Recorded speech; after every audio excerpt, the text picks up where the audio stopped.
Coming at you all the way from Arbitrum, it's the Magic Hour Podcast. This is Alan. Dionysus. And Braiker. Produced by Digital Strategies Guild.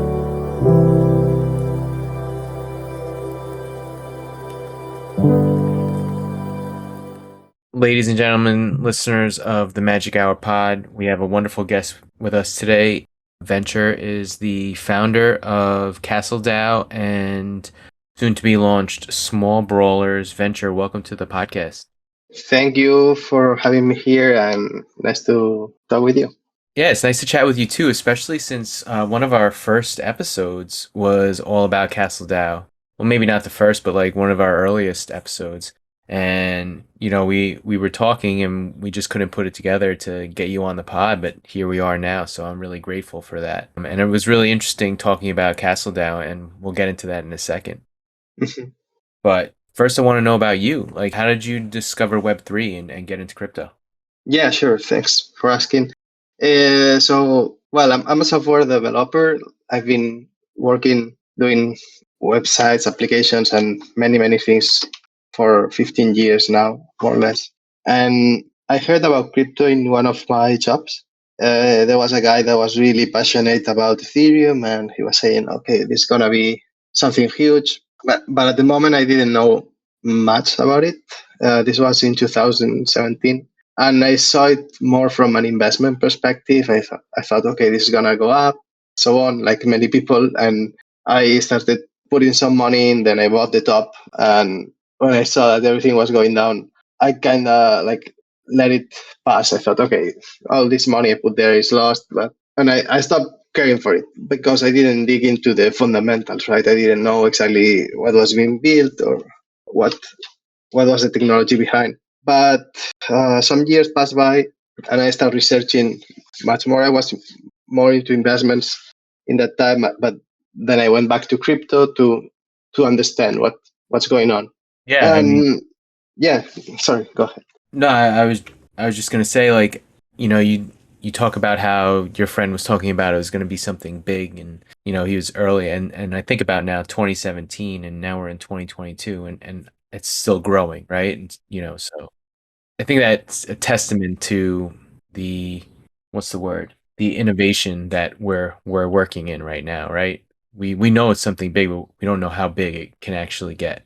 Exactly, and things change really fast in this environment, and maybe in 5 years the thesis that we build right now is totally invalidated, right? And there's gonna be a new paradigm, or who knows, right? Because like I was saying, like I started digging into Ethereum and crypto and understanding more how it works, and also using my skills as a coder, as a builder to start creating things. And around one year ago, I started collaborating in one DAO, and then I joined MakerDAO a bit later, and that was like my total immersion into Web3. So you worked for MakerDAO? Yeah, right now I'm one of the team members of the development and UX core unit. That we are working specifically on the governance portal, trying to facilitate the governance process with good UIs and aggregating data and so on. Still, that's pretty awesome. Just to be fair, I mean, I was one of the first projects that I really took a interest in was MakerDAO, among some others. But I felt that it was extremely important for the ecosystem, and I love that it's entirely smart contract based. And DAI, again, another project that has incredible staying power, right? Say what you will about Luna, Terra, UST, that kind of thing, but DAI's been around longer than any of the other stablecoins, right? Yeah, it has passed many tests, like support many things over the years, and it's become like a building block for DeFi maker, right? Yeah. I think that's pretty good. I think so too. Yeah. Continue. Sorry, I'm enjoying this. No, it's fine. I'm enjoying it too. So yeah, as I was saying, I joined MakerDAO, and then on 2021 September, I launched the first CastleDAO NFT collection. At the beginning, it was in Ethereum. It was like a loot derivative. It was the moment that loot was like growing a lot, and I thought that's really cool. Like we can build something extending loot. We created the castles that initially was a free mint for loot holders, but we saw that main layer one had a lot of friction with the high gas fees back then and so on, and Arbitrum was just starting, right? The layer twos were here, and we thought, okay, that's the place we need to be. The future is gonna be a lot of rollups using Ethereum as a settlement layer. I think it's a good moment to launch there and move there. And since there, we launched all the collections. We created more things for castle holders. We started to build the game and doing like weekly rewards and everything. And that's the beginning of the story 1 year ago, and here we are since then. Oh, wow. So, first off, I forgot that CastleDAO predates Magic and Treasure a little bit. It started around the same time, but you were obviously different projects. Yeah. But I can understand, excuse me, sorry about that, why you would move to Arbitrum, because like you said, the friction, the lack of friction and the roll up style. But you keep referring to your team now. Who else are you working with, and how big is your team right now? Yeah, CastleDAO is a really small team. Right now, we are two people full time. We've been collaborating together for since the beginning, and then there are 2 freelance artists that help us right now, that are helping us move forward the art, because all the first art I did it myself, and now like we are trying to professionalize more the products that we are building, right? So we found 2 artists that are really good and that they are helping us. Great. And then all the other things are partnerships and friends that we made on the road. Awesome. I love the idea of the partnerships that you were doing. And when we first saw CastleDAO, I'm an EtherOrcs holder. Nice. Yeah, and so when I first saw it, and Anonymized too, but I don't know if you have a partnership with them. No. But when I saw that you could showcase your EtherOrcs tokens on CastleDAO, I was like, that's really cool. Now, what did it take to get involved with that? Or is it just a simple function of the composability of the blockchain? Yeah, you say it, like the blockchain is open and permissionless, and that's something really important that not many people is using it to the full potential. Like we're gonna see this openness and permissionless grow with time. But yeah, that's exactly it. Like we can read what NFTs you have in your wallet. It doesn't matter the network, doesn't matter what collection. We don't need permission, so we can integrate any asset into the game and make it a playable item, right? But in some cases, also we look for those partnerships, because when we are integrating a collection in our game, we are thinking, okay, so this is EtherOrcs, right? But what is the most powerful EtherOrc? What is the best item they have, or what abilities does it make sense that they have in the game? So there's a whole process that can be involved there, and something that can be, of course, improved a lot. Like we have a very basic implementation, but this can go, you can polish this really a lot. Like you can make things really specialized for one collection. And then is when we want to collaborate with projects. Like we want their input, we want to talk with them, we want to do cross marketing. So there are things that are good to collaborate with the projects closely. Makes sense. And so you keep building upon the CastleDAO ecosystem, if you will, because like you're building your own little kind of vertical, right? You know, you have the CastleDAO, and then you have all the different cards. And how difficult was it to put together that card game? Well, the card game is a bit complex. Like it has many different things going on. The prototype was fairly easy to build, because thanks to the blockchain, like all the data is there.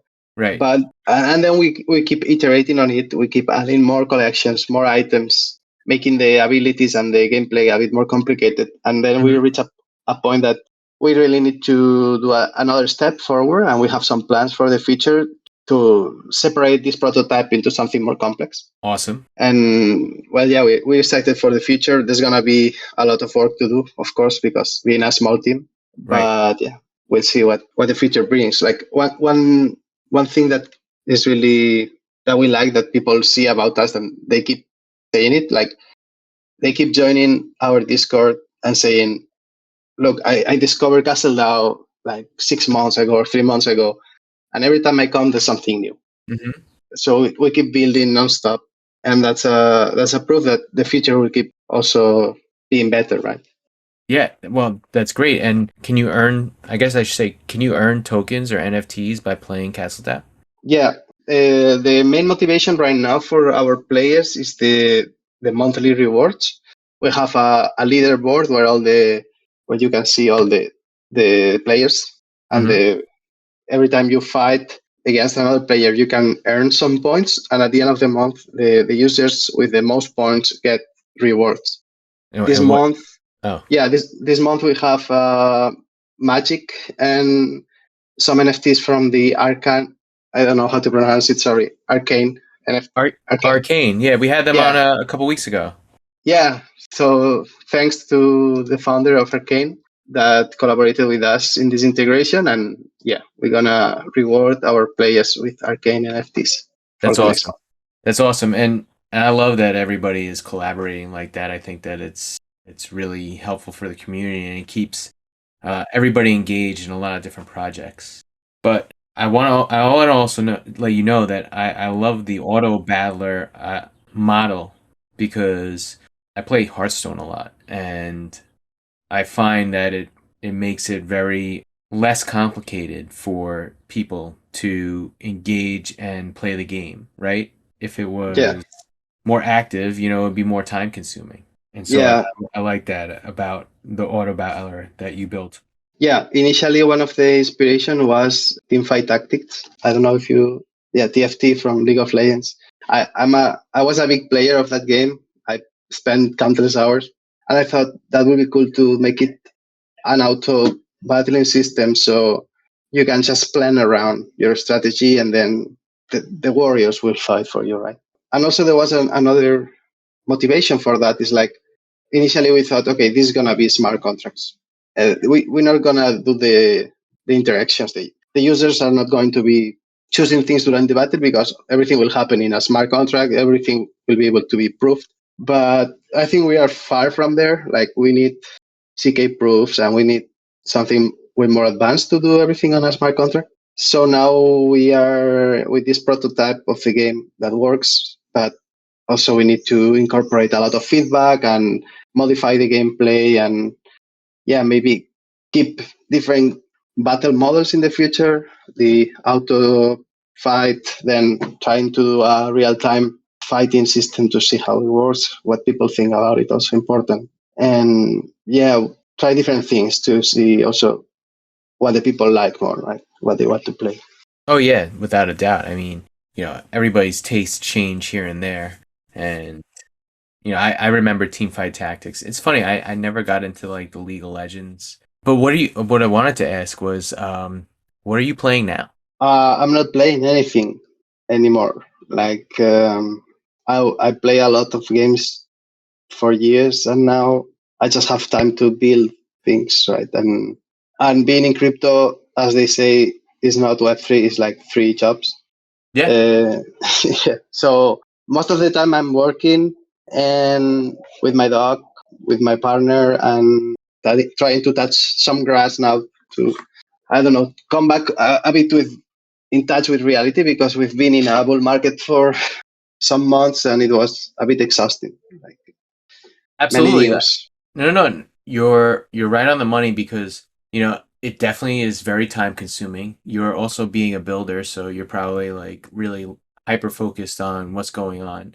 One of the things that I always think about is how limited we are in automating a lot of these functions. Like we're still really building a lot of the infrastructure because I feel like as we continue to grow, a lot of these things that we are doing manually, even the games that we're playing, we're gonna be able to do we're going to be able to automate, and maybe it's a function of the fact that we're just going to end up building our own bots to do these types of things. Mhm. But it's almost like we're working too hard to make this work. Yeah, exactly. It's like I wouldn't say the beginnings of software, but yeah, in 100 years or 200 years or I don't know 50 years, it's gonna look like doing too much things, right? Like it's gonna be way easier. Maybe we have AIs that you say I want this, I want that, and they will help you build it, right? Like right now there's a GitHub bot that is called, I don't remember the name. I don't use it, but it helps you code a lot, right? You ask you ask something and it will help you create things. So I guess in some years it will be like that.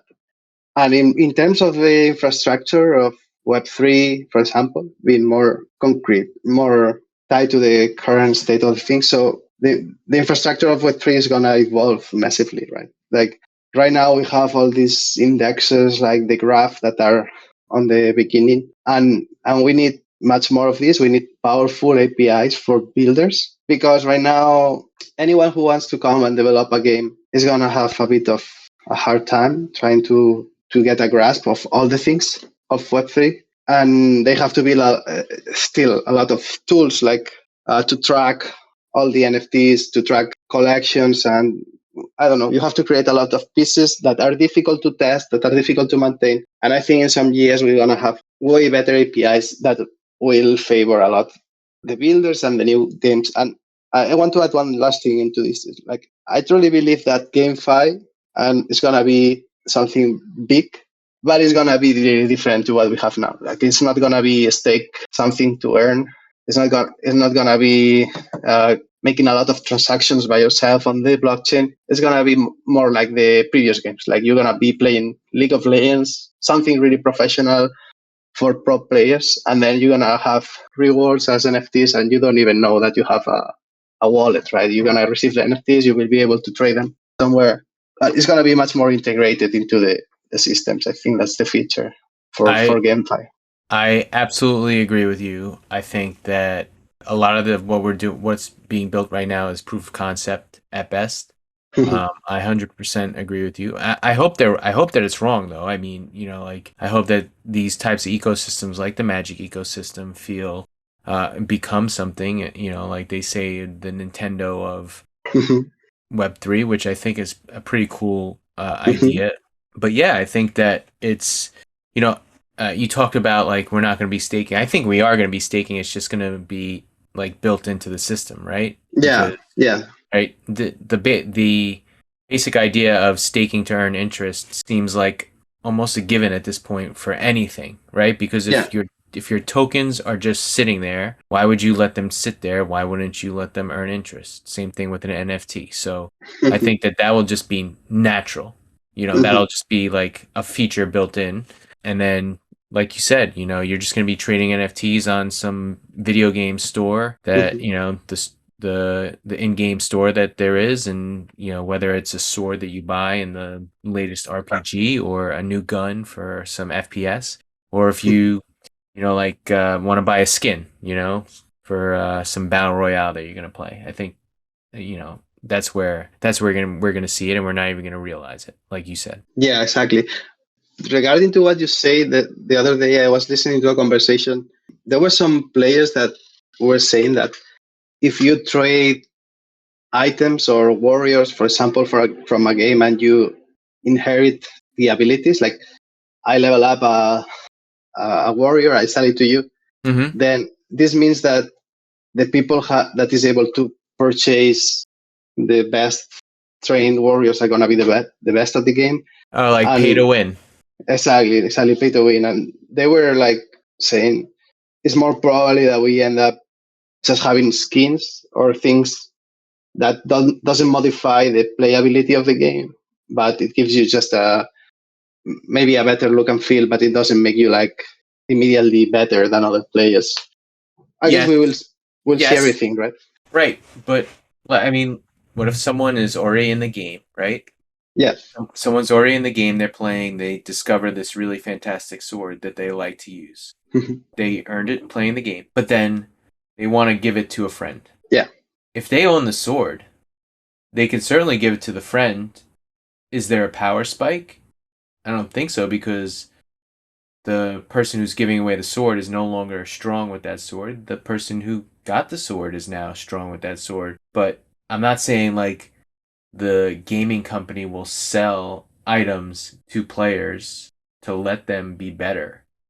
I think that you can allow for the trading of the NFT without giving it away for money. Yeah, I agree with you. I think like it should be like that, right? Because Right. it creates economy. The game produces assets, and then people are earning things like they can sell their sword and so on. But there was this argument. I'm just trying to be the devil's advocate here. So this argument, like in I think it was Diablo 3. Like at the beginning, there was a marketplace where everybody could sell things and buy things. And what happened is like many people were just farming the game, and then they will put all these items on the marketplace, and people with money will just arrive and buy all the items and then win the game against because it had PvP, right? That's one of the problems, but really I don't see it personally. I don't see it as such a big problem because you are creating value. You're creating a job for people who wants to earn something from a game. That it opens possibilities for people who cannot do another job or they want to do this. And then it's a free open marketplace. All right, you just let everything happen.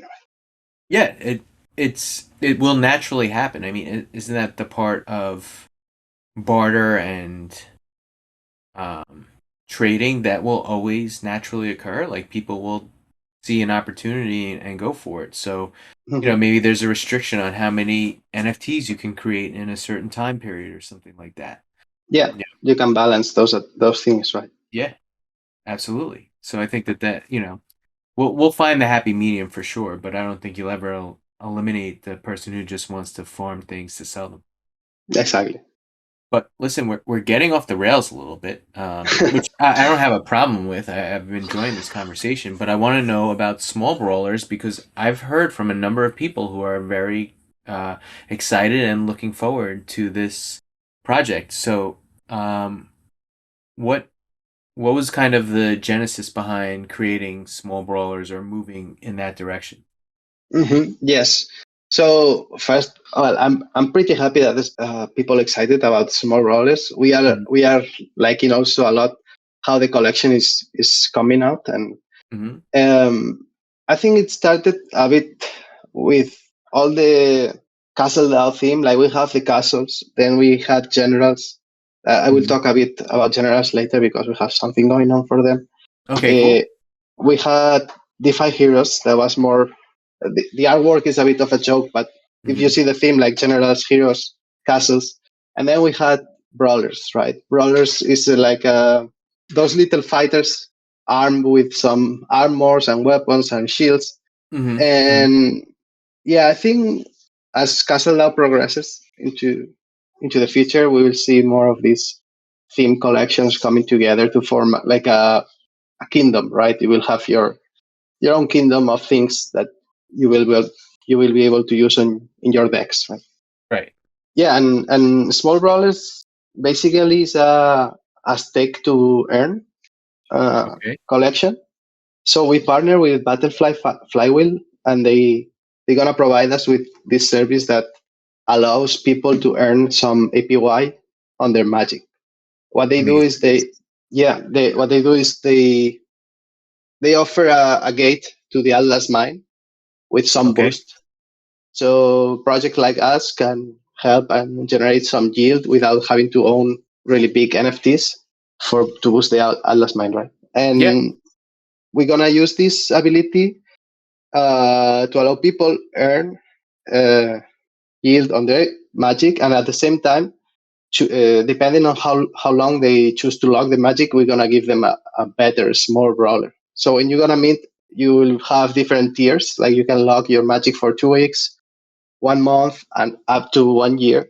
And Mm-hmm. depending on how long you lock, you're gonna get like a better small brawler and also a ton more rewards, right? With magic.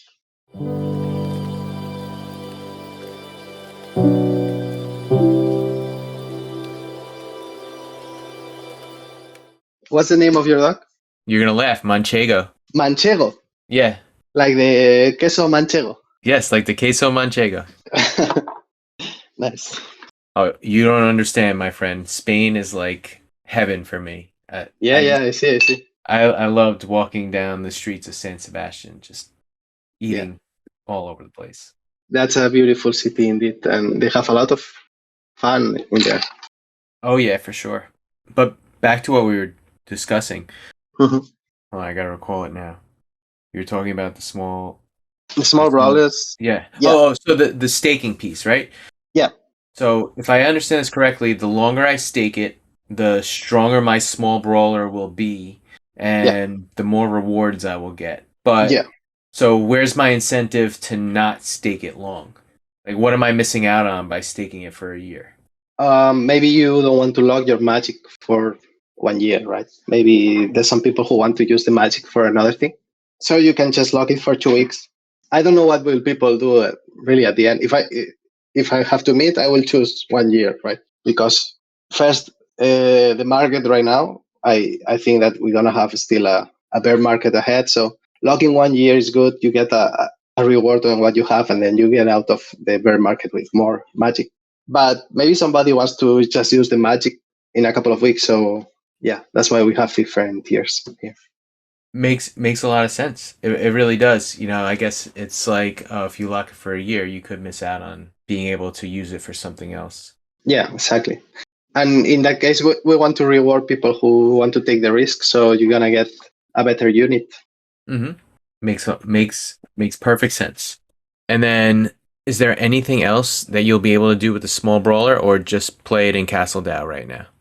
Initially, the only integration that we have is played in CastleDAO, and you're gonna have some attributes. No, so if you take a look at the metadata for all of our collections, all of them have on-chain data that we use in the game, and Small Brawlers it's gonna have data. It's not gonna be on chain. It's gonna be on the metadata, but you will be able to read it like any other NFT that you can see on Trove, and we will use that for the game. But when launching the small brawlers, we are preparing also different things that will come with your small brawler, sorry, and it's gonna be the normal artwork, and then you're gonna have a PFP and some other things that will come with it. And we'll put that on the website so you can log in into CastleDAO and see all the things. And well, in 1 year we will see what else we will on top of them. But Oh this yeah, is for the sure. first steps. Yeah. I like it. It's really good. So, for every 150 magic, I believe that's the number you had on the website. You'll get one small brawler. Is that correct? No, actually, the website it's by default on 3 small brawlers, so you can see Oh, how okay. many. Yeah, but it's actually 50 magic for one, and then you can mint as many as you want if you are whitelisted.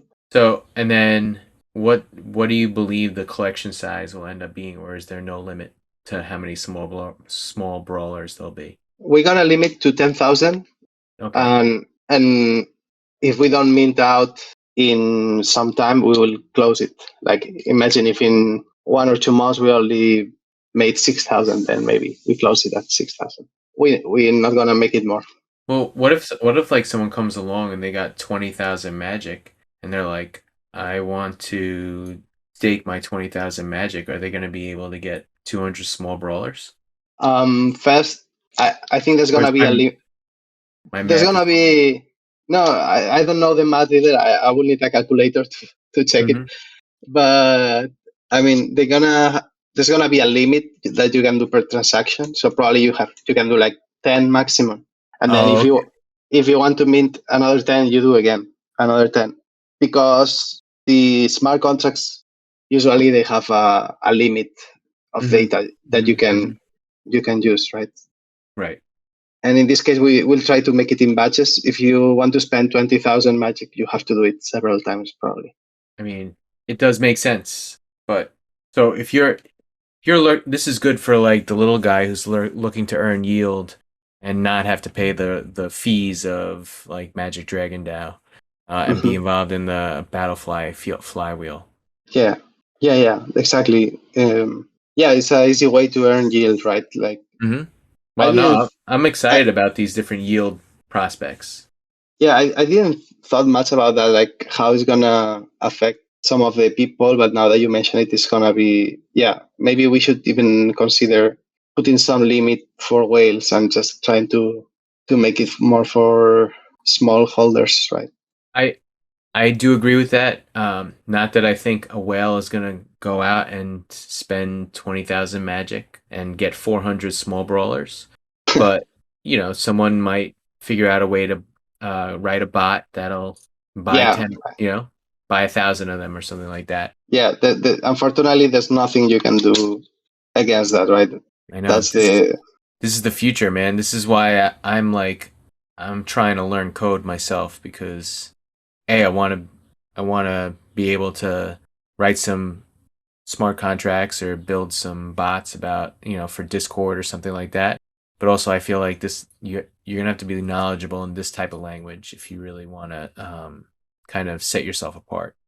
hmm yeah, and then you can go really deep with the smart contracts and the bots, and yeah, in Web3 there's a lot of places where you can extract value and learn and bring value also, right?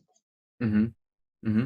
Yeah, I was reading something about the Mev bots, the Yeah, what they do with Uniswap and stuff like that. It's crazy. yeah, Um, that's a really interesting part of crypto in general. Like there's people making a lot of money running bots, and there's wars between those bots, like they fighting yeah, to to get the transactions and so on.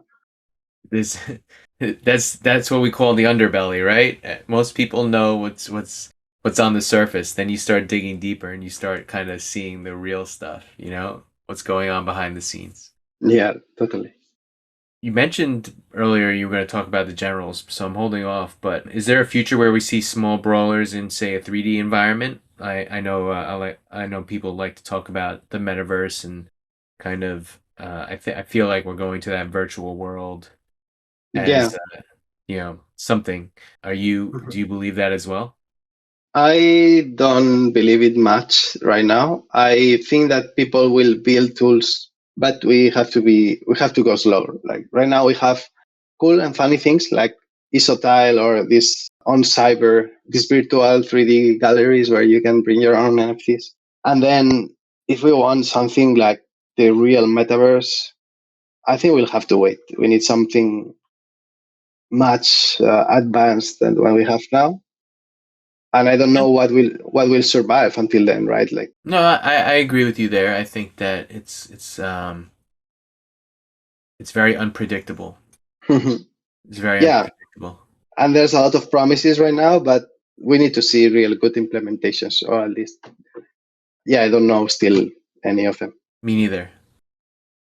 But I think we'll also be in this bear for a little bit, so I think it'll be interesting to see what gets us out of it and where things go from there. Yeah, Um, like 4 years ago, there was nothing of this, right? right.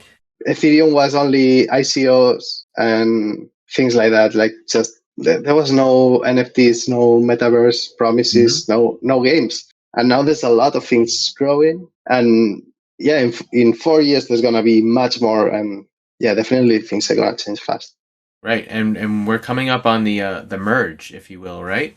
Hmm And that's going to be an interesting change. And I'm Yeah, excited to see totally. what happens. I think it sounds like the team is optimistic and confident that they're going to be able to make this work. But it's really going to be interesting because there's a huge mining industry that's hmm just going to disappear, hmm and they're going to have to go somewhere else.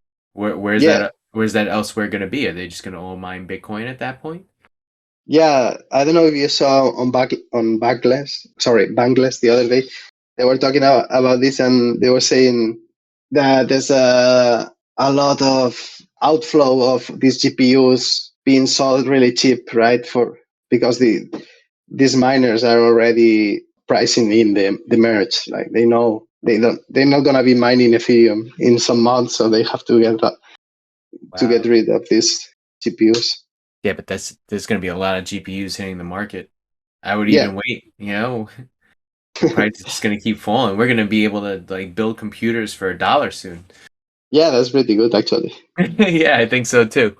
I also want to ask, I mean, you sound like you really know your stuff as it comes to smart contracts and development. Do you intend to have your smart contracts audited? Have you already done that? Or is this something that you feel pretty confident in what you're doing? Mhm.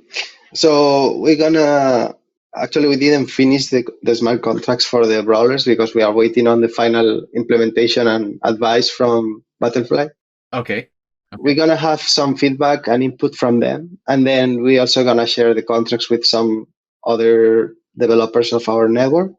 Hmm. And also we do a lot of unit testing for the contract, so we're pretty confident. That's Fingers really, crossed that everything is gonna be fine.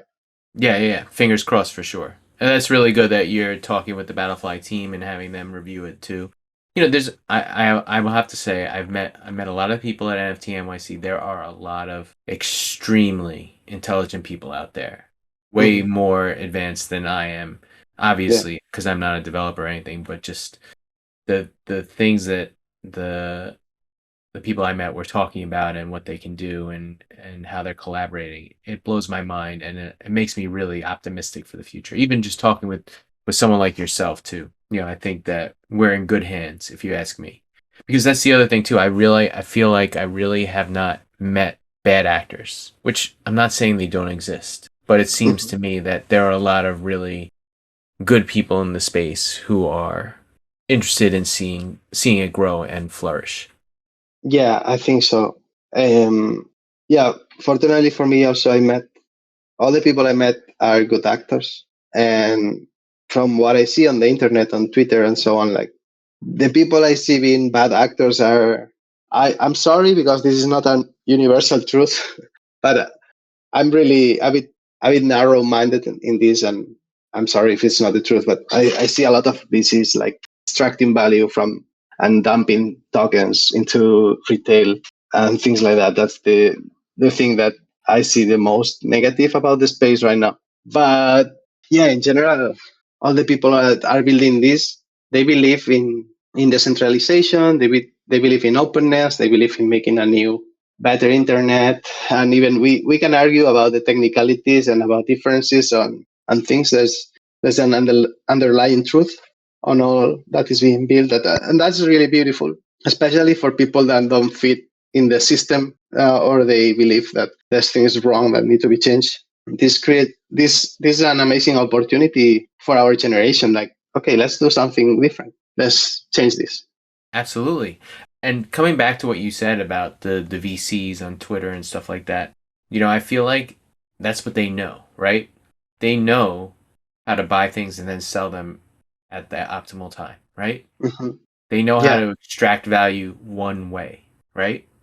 Because Hmm. that's their only method of extracting value, Right. Actually, right? that sounds like that's the whole purpose of their Right. existence.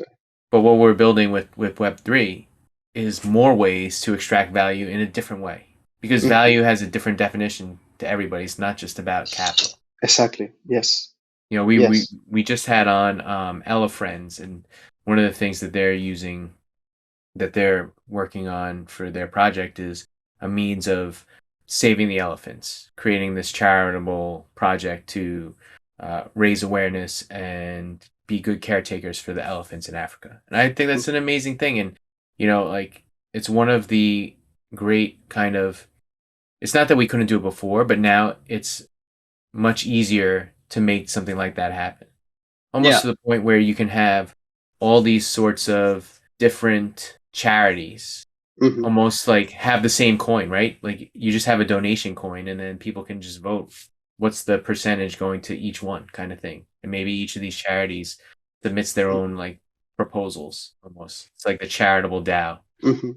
Yeah, and there's also a really interesting thing about NFTs and charities and so on is that now the I feel like the interest of the people are aligned between being selfish and being good for the world. Because, for example, what I mean by being selfish is like, okay, you maybe want an NFT because you like it, but also some people are in it because they want to flip it, or they've searched for an incentive that will profit themselves, and that's not something bad. That's something that you want to do to improve yourself. But at the same time, that NFT or that team maybe doing a good action for the world, like in the case of elephants with the elephants. So you have two things aligned, like you are doing something for you and also something for the world, and that's something pretty interesting, right? That we didn't see before. Like if you want to make a donation, you just make a donation, you feel good, but you don't expect anything to happen for yourself. In this case, you can have a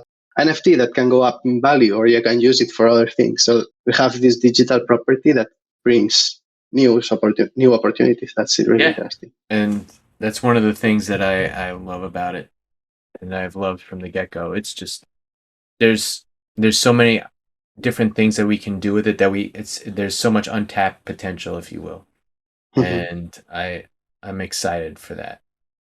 I Totally, really am. totally. I really am. You know, we've been talking a bit about almost everything. We've covered a lot of topics. I know we're still talking about Smol Brawlers. So when do you anticipate that Smol Brawlers will go live? Obviously, Yeah, I think it sounds like it's going to be coincide with the launch of Battlefly's Flywheel. Is that correct? that's correct. Yeah, so I don't want to say anything about, because I You don't know don't if have, you don't have to make Butterfly. any promises, Venture. Don't No, worry. no, I'll tell you what I know, but I don't want to talk in the name of Butterfly because I don't know Hmm. exactly when they will launch the contracts. But Hmm. they are expecting more or less an audit in a couple of weeks. Yeah. So we will need, once their contracts are published and the Butterfly flywheel is going, we'll need some more days to verify that everything is fine in our end, and then that will be the date. Do you? Sorry. No. That's fine. What else did you want to add there? Nothing, that we are using this time that we have extra Hmm. to improve the artwork, so creating some new variations. So that's gonna be also good. Even if it delays a little, I think it's fine. We will create more things. Great. And I guess I guess while you were talking about that, what popped into my head, because we were talking about it earlier too, do you think that right now a lot of these projects who are building something that's somewhat complex and new are waiting a little bit till the merge happens before they launch, just in case they might have to change something in their contracts? No, I don't think so, really, because the merge is not gonna change how the EVM, the Ethereum virtual machine, works. So yeah, I don't think that's going to affect much, especially if we're talking about the Arbitrum L2 ecosystem. We are even more isolated on the proof of stake that actually, again, it's not going to change how Ethereum executes. All right, good to know.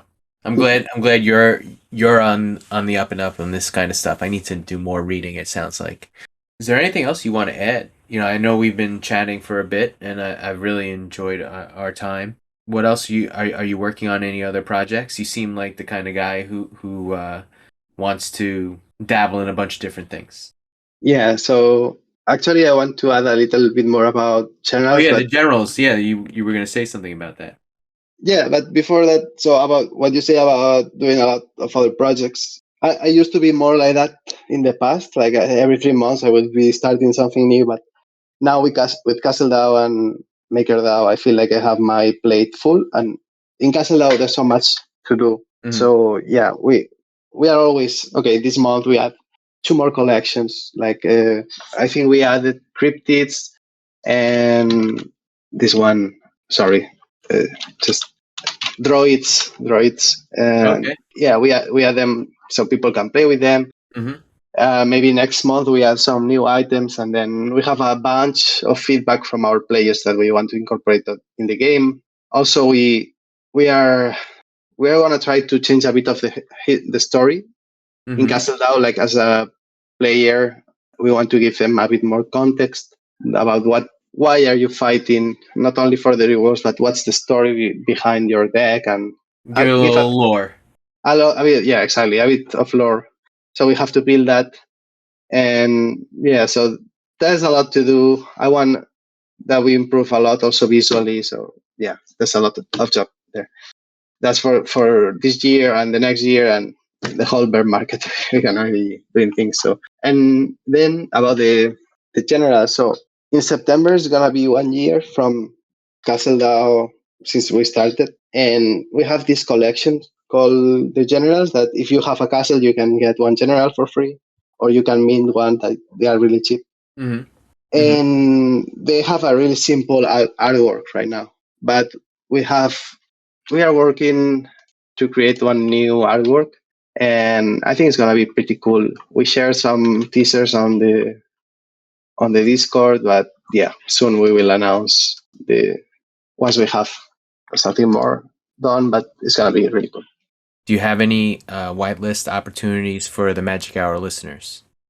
Sure, let's give the Magic Hour listeners 50 whitelist spot for Smol Brawlers, and then we will talk about it. All right, yeah, let's definitely coordinate that. You said 50, 50 or 15, 15? 50. Oh, wow, that's very generous of you. Thank you so much. Yeah, Thank let's you. definitely talk about that after the pod for sure, and we'll set up a raffle like we did before. Perfect. But in the short term, again, thank you so much for joining. Oh, I hear your dog too. I guess maybe Yeah. you heard mine. Is it a boy or a girl? I'm sorry. It's a girl starting to bark. Like, Well, she's really young, 8 months old, and starting to be a bit, well, she's teenager. still a puppy. Yeah. What's her name? Now you got me curious. Her name is Haka. Haka. See. Like the tribal dance from New Zealand. Not exactly. It's like the name of a town, but I will take a look at the tribal dance. Okay, sure. But Venture, again, thank you so much. This was a wonderful time. I really enjoyed speaking with you. I'm glad that we could put it together. And let's continue to chat, not just about the whitelist stuff, but I want to follow you. And maybe when I go back to Spain, which will be inevitable at some point, you'll give me some recommendations for sure. Sure, and you're welcome to visit us and stay with us if you want. And nice to meet you, Braiker. Yeah, nice to meet you as well. Thank you so much. Have a wonderful day. Thank you so much. You too. Bye-bye.